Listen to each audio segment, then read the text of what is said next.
Sa ngalan ni Jesus, inuutos ko ngayon na matunaw ang lahat ng metal, tornilyo, plaka at mapalitan ng ugat, buto, kalamnan, litid sa kanyang bukong-bukong. Sa kanyang braso, lahat ng peklat ay matunaw ngayon sa kanyang balat. Salamat Panginoon sa bagong bukong-bukong, tuhod, leeg, likod, gulugod, buto, litid sa kanyang braso, likod, katawan na ganap na gumaling. Sa ngalan ni Jesus, lahat ng sakit ay mawala at hindi na babalik. Tinatakan ko ito ng dugo, binabaha siya ng kapayapaan, pag-ibig at kagalakan sa ngalan ni Jesus. Sige, suriin mo ang metal at tanungin siya kung nararamdaman pa niya ito. Nararamdaman mo pa ba ang metal plate? Hindi na talaga. Dati parang kakaiba, parang may kaunting tibok, pero ngayon wala na. Ano? Ito, tingnan mo. Igalaw mo ang binti mo na dati hindi mo magawa. Dati matigas, pero ngayon hindi na. Ano ba yan? Hindi nga. Tandaan mo hindi ko ito magawa dati.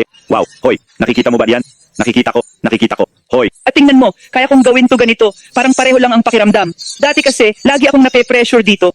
Ngayon, wala nang pressure. Oo, kasi di mo na makita yung bakal, nawala na. Ginagawa ko to sa buong mundo, sa milyon-milyong tao. Grabe, no? Uy, gumaan din pala ang katawan mo, no? Oo, tingnan mo rin yung braso mo, yung nasaksak. Ang sarap ng pakiramdam. Tingnan mo, nawala na yung peklat. Nawala na yung peklat. Oo, nakita mo? Oo, Hoy. Nakikita mo ba ito ngayon?